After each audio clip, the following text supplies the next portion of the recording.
بسم اللہ الرحمن الرحیم۔ دولہے کی بہنیں فخریہ لہجے میں سہیلیوں کو بتاتی پھرتی کہ بھائی انگلینڈ سے میم لائے ہیں، تو اس کمرے سے نکلتے ہی نہ تھے جہاں پر میم تھی۔ اماں کو انگلش وغیرہ تو نہ آتی تھی، لیکن پھر بھی روایتاً چادر اور سوٹ گوری کو دیا۔ بلائیں لیتی لیتی رہ گئیں کہ پتہ نہیں میم کو کیسا لگے۔ ہاں، بیٹے کو جی بھر کر دعائیں دیتی رہتی۔ صرف ابا جی تھے جنہوں نے بیٹا جی سے دریافت کیا، مسلمان ہے کیا؟ بیٹا جی نے جواب دیا، جی اس نے کلمہ پڑھا ہوا ہے۔ اس پر ابا جی مطمئن ہو گئے۔ مشترکہ بتایا کہ سمجھ جائے گی، کلمہ پڑھا ہوا ہے۔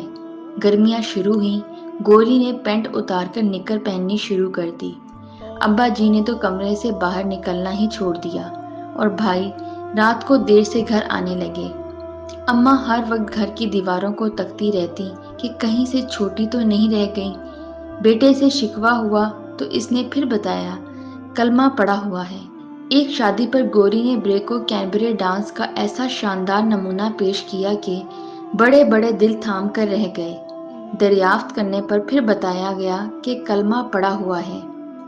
گوری عید وغیرہ تو کرتی، لیکن ہر سال کرسمس بھی بڑے طرز و احتشام سے مناتی۔ بیٹا جی ہر دفعہ پوچھنے پر جواب دیتے، کلمہ پڑھا ہوا ہے۔ وقت گزرتا چلا گیا، برداشت پیدا ہوتی چلی گئی۔ بچہ ہوا تو گوری نے ختنے کروانے سے انکار کر دیا، کہنے لگی کہ یہ ظلم ہے۔ بیٹا جی کھسیانی سی ہنسی کے ساتھ بولے، سمجھ جائے گی، کلمہ پڑھا ہوا ہے۔ ڈانس، میوزک، فلمیں، کاکٹیل پارٹیز، کرسمس سرے عام بوسو کنار گھر کے کلچر کا حصہ بنے۔ بھائی آہستہ آہستہ بھابھی سے فری ہوتے چلے گئے، ہاتھوں پر ہاتھ مار کر باتیں کرتے، اور وہ ان کی گوری سہیلیاں ڈھونڈنے کی کوشش میں تھے۔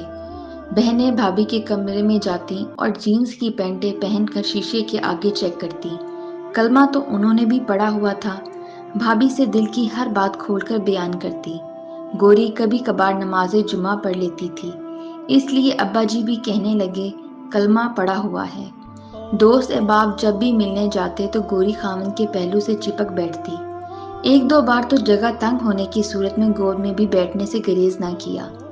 پوچھنے پر صرف اتنا جواب ملتا، کلمہ پڑھا ہوا ہے۔ ایک کام گوری کا اچھا تھا، جب بھی کہیں باہر بازار وغیرہ نکلتی تو جینز شرٹ میں ملبوس ہونے کے باوجود سر پر ایک دوپٹہ سا ڈال لیتی۔ دیکھنے والے دیکھ کر ہی اندازہ کر لیتے کہ کلمہ پڑھا ہوا ہے۔ اسلامی جمہوریت بھی مغرب کی ایک ایسی ہی گوری ہے جس کو ہمارے کچا دین مزاج والے بھائی بیاہ لائے ہیں۔ انہوں نے اس کو ادھر کے معاشرے کے قابل قبول ہونے کے لیے اسے کلمہ پڑھایا۔ قوم کے لیے، اس کے روب میں آنے کے لیے اس کا پردیسی ہونا ہی کافی تھا۔ اتنی گوری، اتنی چٹی، کلمہ پڑھی ہوئی جمہوریت انہوں نے ہاتھ لگانے کی بھی جرات نہ کی۔ دور دور سے ہی دیکھ کر خوش ہو گئے کہ لو، ایک کلمہ پڑھی گوری اپنے ہاں بھی آئی ہے۔ اس نے رواج توڑے، دستور توڑے، آزادی کے نام پر ہر ایک چیز کو اندر لے آئی، لیکن قوم خوش ہی رہی کہ کلمہ پڑھا ہوا ہے۔ معاشرت کے نام پر یہ ہر اس میدان میں اسی طرح ناچنے لگی جو کہ غیر قوموں کے دستور تھا۔ لوگ پھر بھی مطمئن رہے کہ اس نے کلمہ پڑھا ہوا ہے۔ اس نے ہر شرک و کفر کو ایک جواز دیا، ہر ظلم کو اقتدار تک پہنچنے کا راستہ دیا، دین کے ہر ابا جی کو سمجھوتا کرنا سکھایا، کلمے کا سہارا لے کر ہر چیز کو عام کیا، اور ہم محلے داروں کی طرح اسی بات پر خوش رہے کہ اس نے کلمہ پڑھا ہوا ہے۔ اگر کسی نے بہت زیادہ شرمندگی محسوس کی بھی تو اماں جی کی طرح سر جھکا کر یہی کہا کہ کلمہ پڑھا ہوا ہے۔ ہماری بے راہ روی کلمے کے بھیس میں بہت کچھ برباد کر دے گی۔ زیادہ تباہی سے بچنے کے لیے اب بھی وقت ہے۔ اپنی زندگی میں اسلام لانے کی کوشش کیجیے، ورنہ ہم نے بھی بس کلمہ ہی پڑھا ہوا ہے۔